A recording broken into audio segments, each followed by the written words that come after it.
Welcome to the Medical Report Podcast, where we bring health to your ears.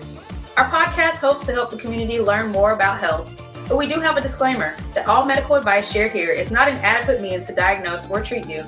We recommend that you seek medical attention from your healthcare provider if you want more guidance on your health. Or if you'd like an assessment by one of us here on the panel, you can reach out through our social media pages.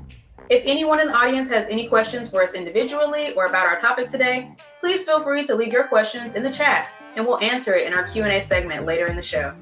If you're watching this after our live show ends, feel free to ask your questions in the comments too. Also, be sure to like and share this video. We want to feel the love. Now, let's get on with the show.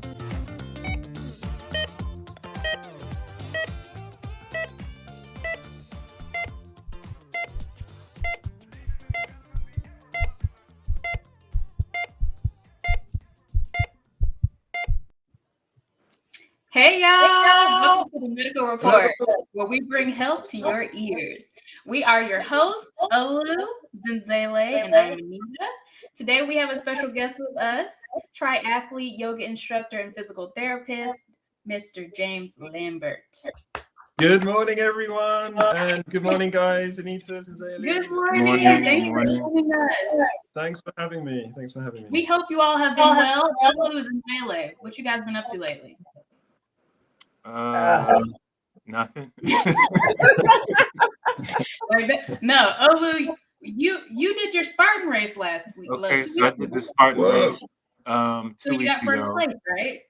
Yeah, I got first place. This is like the 5th year in a row. I'm just not thinking back. Just killing it. It. You know how it's bringing the A game every time, right? Congratulations, man. Yeah, that's amazing. You don't see all these medals? Wait. Excuse me. Exactly the same. I got some over here. This one. Exactly the same. It's a PT thing then. It is. Type A personalities, right? My PT is the same way. PT I work with, he's running triathlon. I'm like, really? Yeah. Right. So have you guys ever done physical therapy personally? And if so, what was your experience? Anyone? I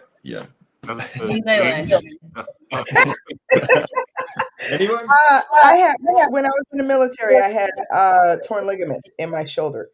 So I had to go for physical therapy for that. And then just general lower back issues, arthritis, bulging disc. I'm getting old. You look good, girl. I try. Yeah. So, James, have you done physical therapy yourself, even as a physical therapist? I have, for the first time actually in America, fairly recently, my knee, just some soft tissue stuff. And yeah, the experience was good. I won't say anything negative about my experience per se. So basically you were like, no, you don't know what you're doing. No, not at all. The only thing I would say is I would have appreciated and felt like I needed more time with that PT. And it seems to be the way the model works, is that you go to a PT, you're probably staying for like 10 or 15 minutes and then you're off with the PTA or the rehab aid for the rest of the time.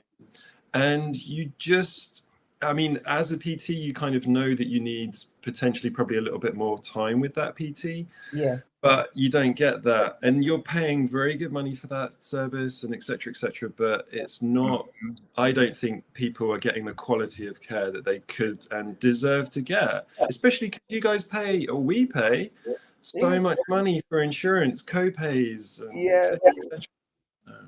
Yeah, my husband actually brought that point up because he's done physical therapy in the past, and he felt like his like exactly what you said. When he was doing it, he felt like it was very much like a check the box type of situation when he did his therapy at times. But he said he felt like it would have been better if he felt like he was able to have he was able to take more tools away, I guess. I don't know if there's not enough. Maybe he didn't feel like there was enough education, or maybe he didn't know the questions to ask to help. Well, A lot of times too, people will get a referral to PT and then they won't stick in there because of the copays. Yeah. Oh, A lot of times, and they'll just take 1 or 2 sessions and go home. And they don't get the full experience. But like James was saying, you only get what, maybe 20 minutes, 30 minutes, and then that's it. You're done. so it's I think we physical all therapy. understand that part. To go on your point, I've actually waived the copay for a few of the people that I've treated because I know that you can't afford 15, 20 sessions, which might be what you need. So, we can go a bit longer if you don't have that copay. But Yeah. I've had physical therapy on my knee. I tore my patellar tendon a few years ago, and I mean, it was a partial tear. So, I don't think we make great patients PTs because No. I kind of thought that I would will it away, and then after a while, I was like, well, I can do physical therapy on myself, and I'll be fine. Right. But Right. you end up never actually doing it, and so it was weird going to. I went to my friend's outpatient clinic, and he treated me, and I actually got a little bit better. But eventually, I had to get the knee repaired. But I realized that we really make bad patients. I feel like it's the same way in the Yeah. nursing world. I feel like anybody in the medical profession is like, you're fine, you're not dying, so you're okay, right? Right. Yeah. Yeah. And there's probably a little bit of the ego, like I know better than you, I know more than you, Yeah. so I'm That was another thing. Yeah. maybe. The PT who treated me had been, I mean, she wasn't fresh out of school, but like I had been a PT longer than her. Yeah, you can So point it out was real just, quick when people don't know things. I'll go to a smaller study for my daughter, and I'm like, "Well, did you look over here? Did you?" yeah. It's true. Yeah. Yeah. Which, I mean, sorry, Anita. I mean, that's kind of leading on to the reason why I decided to go into my own practice and launch my own private practice, because I mean, we've all been in the healthcare system long enough and we know how it works. We know how functional it can be. Unfortunately, fraud is a very big thing. I know it's kind of like under the radar, but it happens. It's there. It's very prominent. And ultimately, the quality that we give people working within a big healthcare system just isn't what people need or deserve. So I was like, right, let's just do my own thing and offer people what I can offer and give them as much as I can offer them, and just give them time, because I think time is so valuable. I agree. Yeah, so anyway, that was like a little caveat into I mean, even in I feel the Yeah. same way. Like even in my own experience doing telemedicine, I feel like a lot of the things that my patients really their main thing that they love about the service is that I spend the time with them, the time that they talk to them about, educating them about what's going on and all this other stuff. And those are the things that a lot of times patients are really looking for. And sometimes the medical world can easily be translated into a money bank.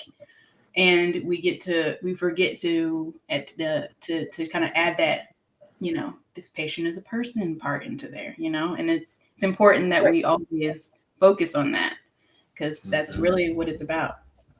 With James, with knowing you and not, you being aware of healing things available up to you outside of brick and mortar, what kind of prompted you to put yoga with physical therapy? Good question. I'll try not to go on too much as to why. Well, please do. Yeah, it's fine. This is what you're here for. Yeah. So, I mean, to just go back in time a little bit. I graduated in England 2008, and that was kind of when I found yoga, and I took my first yoga class in Oxford. And I came out smiling, and I felt great. I felt amazing. I felt connected to my body. I felt grounded. I felt like a sense of peace. And I was like, wow, yoga. Apart from trying to find a girl and date someone at that particular time, because it was just full of girls, obviously, I thought, wow, this is a great experience. So I kind of took it up and I played with it over the years. Moved to the States. Anyway, to kind of come forwards, I was training for my first Ironman, 2018, kind of injured my calf, had to pull out of that Ironman at the time. And I was like, right, I want to keep active. I was like, ooh, yoga. So I found the local studio in town and went there. took a couple of classes, and then the teacher was like, hey, there's a teacher training going on soon. So I was like, yep, I'm game. So I signed up for the teacher training. That was a 200-hour thing over 4, 5, 6 months or something. Oh, wow. Became a certified yoga teacher, got my 200-hour. And again, just there was so much history, philosophy in the practice. Yeah, I just continued. I did another 300-hour training course, and then I started teaching yoga. So it's, I mean, I guess the answer to the question is really that Western healthcare can do so much, right?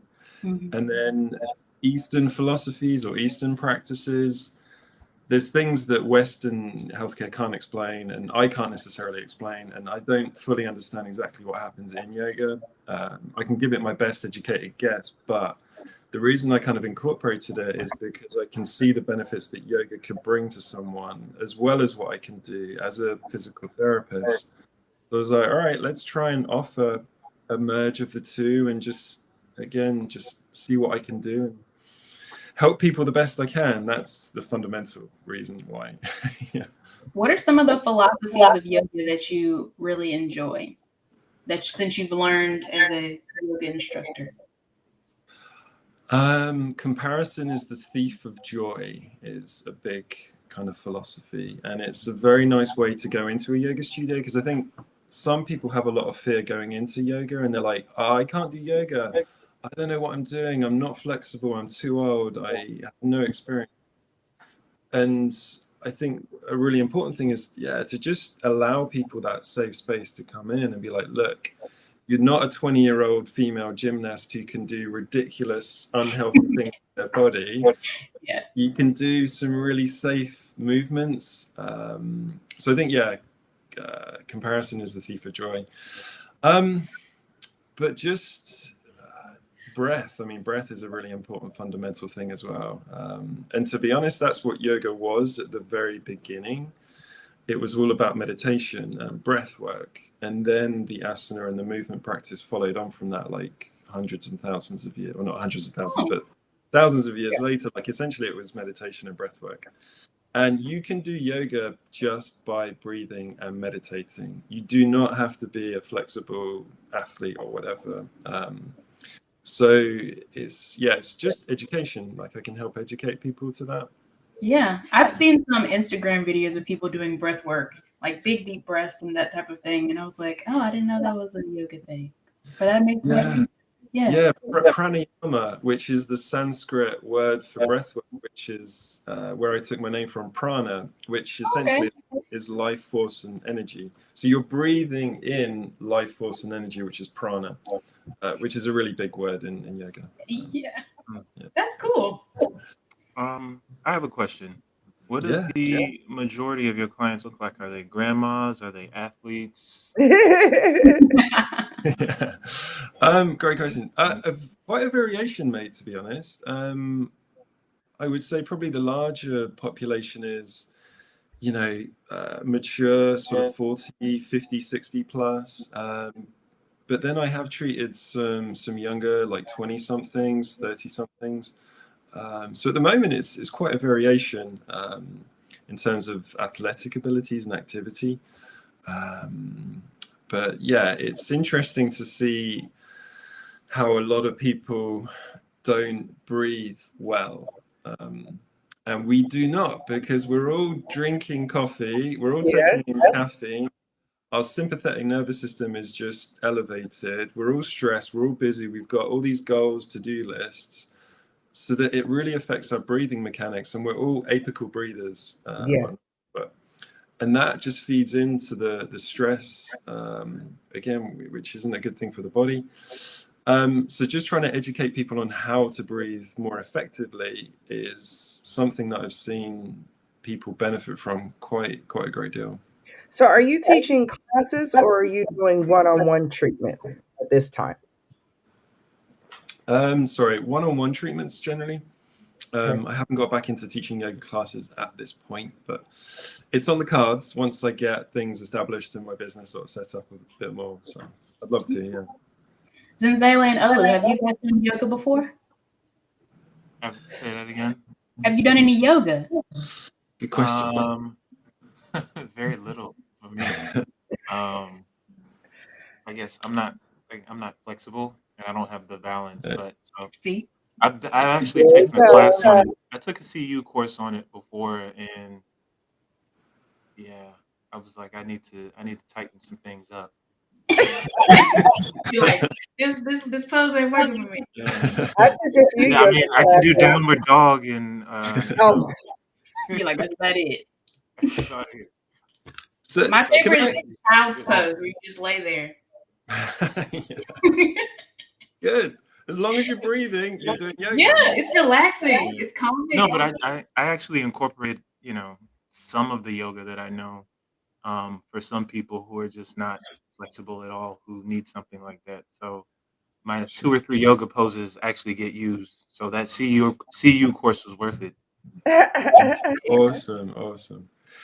Zinzali, do you yeah, practice? I do my mountain pose in the mornings for balance because I find with the geriatric population that I work with, balance is usually the biggest problem, and I don't want to lose it. So that's my starting point is mountain pose. But other than that, I've done it in classes, and it's relaxing and all of that. But that's it.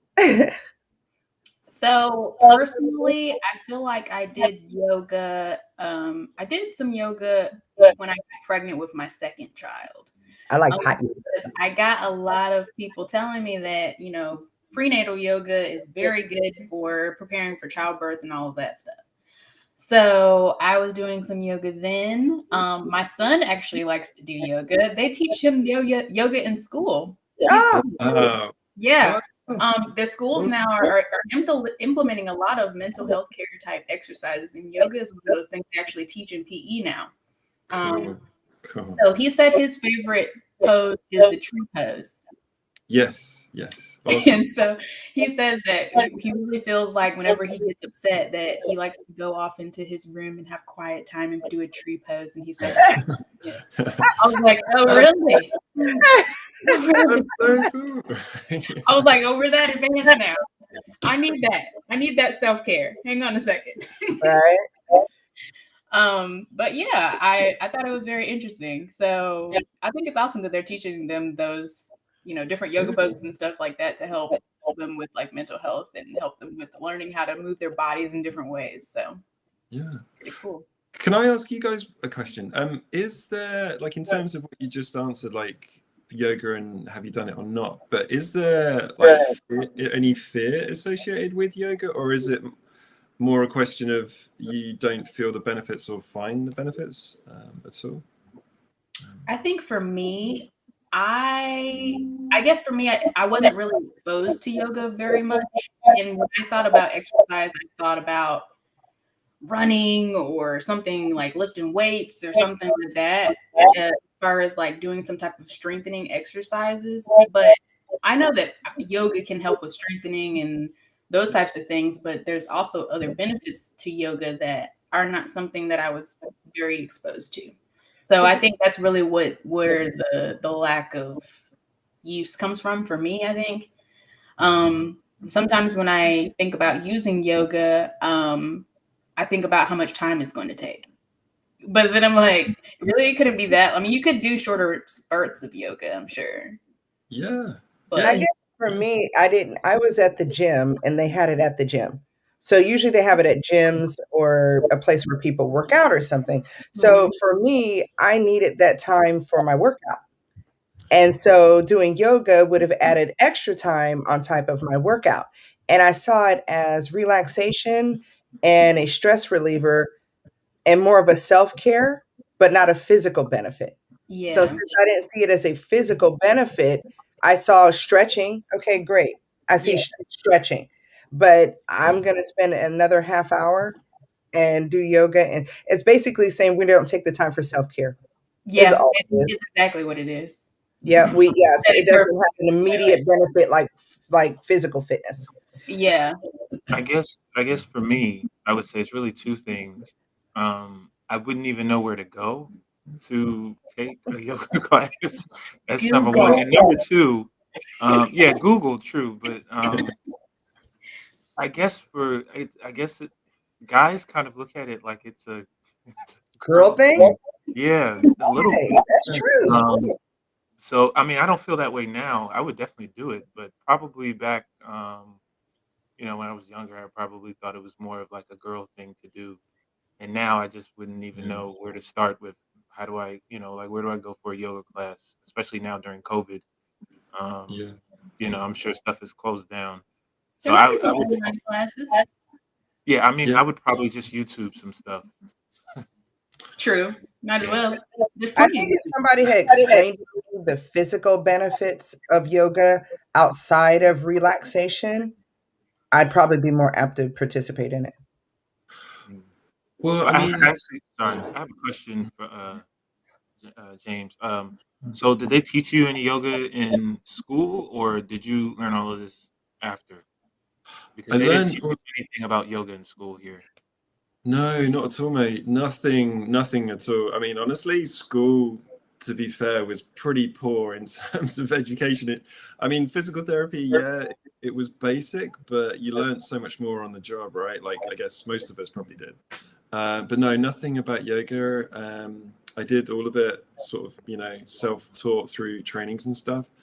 Um, and that's the thing, though, it's not just about stretching. Some of those poses, like I come out of some classes and I'm sweating buckets because one of the main things is you're eccentrically loading the muscle.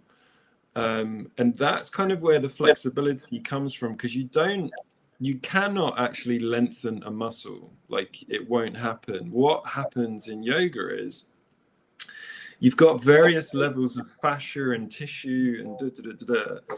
And what happens in yoga is that you're active, the muscle's active. So it actually just allows the muscle to kind of be active, but just extend its contractility. So it's active. And then all these fascial layers, of tissue will actually slip and slide.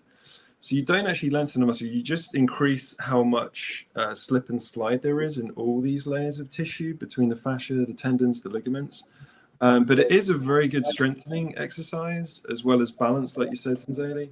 And the breath work, because again, if you think about today, coffee, stress, and then you've got cortisol, blood pressure, heart rate elevation, all of these really negative things that our lifestyle brings onto us. Right. And with yoga, with breathing, and as I said, essentially that's what yoga is. Yes, there's movement in it, but unless you're breathing, the nervous system is not going to regulate.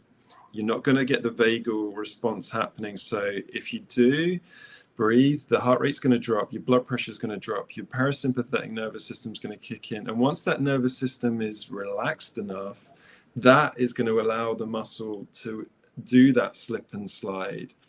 So any kind of pain, or not any kind of pain, I won't say that yogas are going to solve your pain, but breathing with some movement will help change literally the physiology of your body.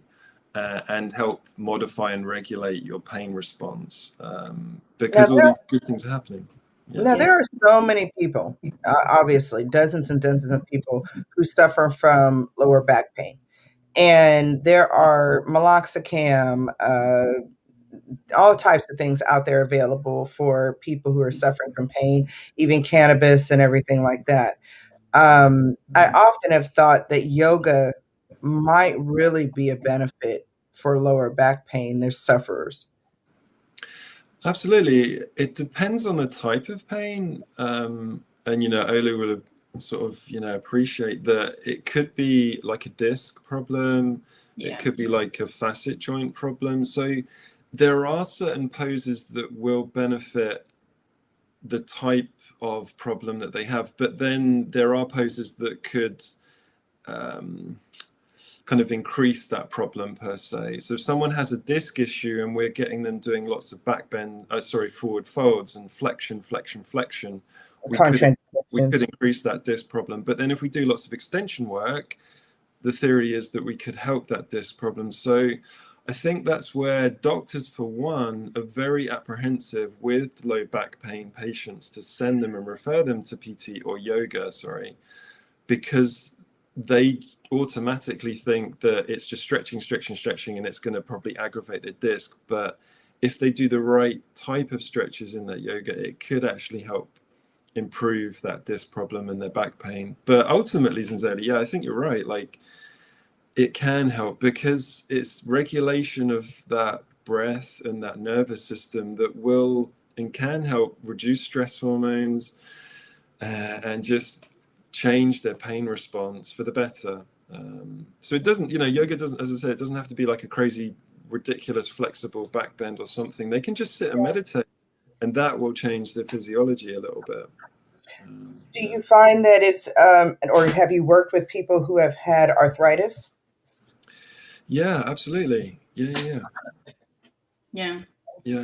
Guys, just so you guys know, we can start our Q&A segment. If you guys have questions, go ahead and leave them in the comments and we'll answer them as we're talking.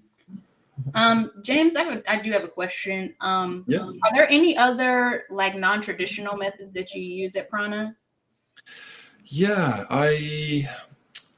so coming onto the breath, actually, Anita, I've kind of in the last sort of 12 to 16 months learned that like the rib cage mobility can have a direct effect on how the core is active and how the pelvic floor, the core, because the diaphragm is part of the core stability muscles. Mm-hmm. So if the rib cage isn't moving and expanding, the diaphragm's not contracting and elevating, and then their pelvic floor and their core stability is not going to be active. So for me, assessing even shoulder pain or low back pain problems, like I look at the rib cage mobility. So that's not necessarily something I was taught, or it's not, I guess, traditional per se. Yeah. So just looking at that. Cupping as well. I use cupping, which is great because if you think about like massage or general hands-on treatment, it's all compressive because you're squashing, right? Which is good, but then with cupping, you're creating a vacuum. And kind of coming back to what I said about like the slip and the slide of those tissues, if we create a vacuum, it allows space for those tissues to slide a little bit better. So now you just need to become a massage therapist and yoga therapist, or you'd be all set. My question. So, what type of yoga do you do? I just did a quick Google search. There's a lot of different types of yoga out there. There is, mate. Very good question. I personally sort of vinyasa, but kind of with a hatha bias, which without going into philosophy, because there is a big philosophical sort of difference, but personally, I do like a vinyasa flow that's slow. So it allows people to come into a pose and breathe within that pose rather than doing like a hot flow vinyasa class where people are just like up, down, bend, because then it's like weightlifting or something. You lose the form and then it just becomes a workout rather than taking your mind from I've got to do this to within the body. Mm-hmm. And that's really key in yoga, is trying to come out of the mind and come into your body. Yeah. Because we all need that. So it's more like a vinyasa, but with a hatha slower paced. Like Olu, I did a little bit of research, and I was looking at this lady who had done yoga and physical therapy, and she talked about anasis. What's that? I don't know. But anyway, what you saying about it? It was just saying that that's what she did in yoga, was something called ANASAS or something like that. Oh, it's the asana. Yeah, which is the movement. So what everyone generally knows of yoga in the West is the asana practice, which is Sanskrit for kind of movement, really. And that's all we do. Well, no, that's not what we do, but that's what yoga is the movement. But there's yama, there's the sutras, so it's learning like the philosophy and the mental, kind of like your ethical and your moral stance. So there's lots of different elements of yoga, not just the asana. Like going back to Patanjali's 8 limbs of yoga, there's all these elements, and asana is just one of those 8 limbs or paths of yoga, and it's the asana practice that is what we tend to do in the West. Sorry, you're challenging my thinking at 8:30 on a Saturday morning. I'm like, yeah, I've got to come back to my philosophy and history. Yeah. Right.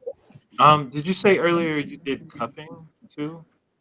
I do, mate. Yeah, not with a patient, but yeah, I do. Yeah. Okay. I was gonna ask if you did anything else like dry needling as well. Unfortunately, California being California, it's illegal to do dry needling. But I think there is a plan for, the APTA and the FSBPT and California Physical Therapy Board to try and allow that to happen. I think because there's so many acupuncturists in the state of California that they kick up such a fuss. But do you do dry needling? Do I do it? No. I'm thinking about actually getting certification. It's Yeah. pricey. Do you have any non-traditional practices in PT, Olu? Say that again. Do you have anything non-traditional that you use in your practice? Yeah.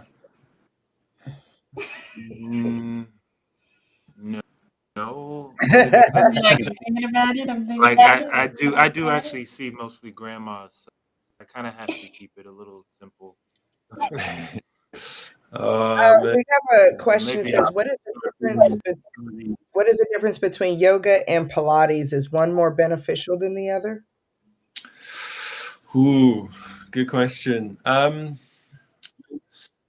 So Pilates is, I would argue that the focus on Pilates is to focus on the core musculature, and then the movements that they do always tends to come back on the core muscles. They have like reformer machines, and the movements are quite small, I would say. Generally, They are. Yeah, right. So Yeah, I've done Pilates, and very- they have like these little tiny movements. I didn't like Pilates. It hurt. Yeah. It's probably why you should do it more. No, I'm not saying Yeah, that. right. And yoga, I mean, there's the whole philosophy and the spiritual aspect, but I think with probably yoga, it's a little bit more movement based, and then the focus is probably more on the breath over the core per se. Is one more beneficial than the other? Yeah, I don't want to bias either way. I think they're both really, really beneficial in their own right, and I wouldn't bias either one. It depends what you're looking for. If you're looking for more of a spiritual practice, or are you just looking to strengthen your core and reduce pain, then I might steer you more towards a Pilates base. But I would honestly try both. And the thing I was actually going to say to my question to you guys earlier about like fear or something about yoga is it all depends, I think, on the teacher, because I've been to classes before with a teacher and I'm like, I'm not vibing with this person. I don't like their tone. I don't like their delivery. And then I've gone to other teachers and I'm like, wow, awesome. I love this person, their energy, their tone, their vibe. And it's it's like your doctors or your surgeons. You're like, oh, bad juju from this guy. Yeah. And it kind of comes back to that, I think. It's like finding a therapist. I feel like finding a therapist is always very difficult initially because you really have to feel comfortable enough to open up with that person. Absolutely. And yeah, so I would try a different yoga teacher and see what happens. But honestly, is it Lucius? Lucius is just try one or the other and see how it feels. Yeah. How often does yoga need to be practiced for it to be effective? Ooh, good question. That's a good question. Some yogis would argue every day. Just in like physiologically, just to maintain that like slip and slide of those tissues. But like general movement and exercise, I would probably say at least 3 to 4 times a week. I could say my husband uses yoga every day because every single day he stretches in at least 2, 3, or 4 different poses. Not poses, just stretches. Perfect. Yeah. And that's a great practice, like meditation every day, like journaling or yeah, that's a great practice. But yeah. And when you have clients that you're using these yoga techniques, breathing techniques with, how often do you find, or I don't know if you're having much follow-up after they've left, that they're continuing to use yoga more frequently? Sorry, I couldn't quite hear. There was a bit of feedback, I think, there. Sorry. Oh, can you hear me now? Is it better? I think Go ahead, try again. Okay. I was like, can you hear me now? Like, Right. so I was asking if, what is my question? I was asking if how frequent are patients that you're seeing, like when you're implementing these breathing techniques during your time with them, how often are they continuing to use yoga more frequently, I guess on a regular basis after care with you? You know? It's a good question, actually. It depends what's going on. Like if it's a breathing pattern dysfunction or their rib cage isn't moving and then their pelvic floor and their core's not active, I would advise them to do some breathing techniques like every day. Because if they're habitually breathing up in their apices, their nervous system, their sympathetic nervous system is going to be up. So I would tend to try and steer them more towards a daily practice of just taking almost like a 5 or 10 minute meditative time out and focus on some deep abdominal breathing. And then if there's exercises with the breath work, then I would work on them every day with the client. But then if it's more like a movement based, depending on what we're trying to achieve, whether it's strength, mobility, it could be varying between every other day or every day, but it depends on the client, really. I hope that makes sense. Yeah. Makes sense. Speaking of which, so I was thinking, do you sometimes create your own poses?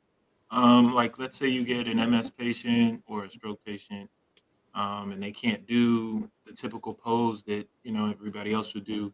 Do you modify things? And are there James Lambert poses out there? Modification. Yeah. There will be after today, mate. I like that. Thank you. Yeah. The James Lambert pose. Right. That's brilliant, mate. I do. I mean, chair yoga is a very real thing in the world of yoga, and and it might be beneficial to some of your ladies in your practice, Olu, is you don't have to get on the floor. You don't have to be able to stand and balance on one leg. You can do some stuff just sitting in a chair. And even if you get them focusing on their breath, like inhale to lift and then exhale just to side flex. So you can do some chair stuff with movement, but with the emphasis on the breath work. Good question. It depends on the patient, and I do vary it, like either sitting, standing, lying. If they're a little bit more functional, then I do like more traditional stuff. And if they are a yogi specifically and they're looking for strengthening up in down dog or more range in down dog, then I'll do some hands-on manual treatment techniques, and then I'll bring them back into the pose and vice versa. So it depends on the patient, but James Lambert pose is coming up. That's right. Heard it here first, folks.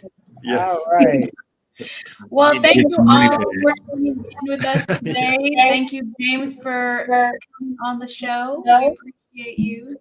Thank you very much. And lovely to talk to you guys and connect on a Saturday morning. Thank you, Anita, Zanzeli, and Olu. Cheers. Of course. Everyone, we hope you'll tune in with us again in 2 weeks. Connect with us on our business and social media pages. If you're watching after our live session has ended, you can still leave your question in the comments and we'll get back to you. If you have suggestions on a healthcare topic you'd like us to cover, send us a DM. And we hope you stay well until next time. Bye. Thanks, guys. Bye. Bye.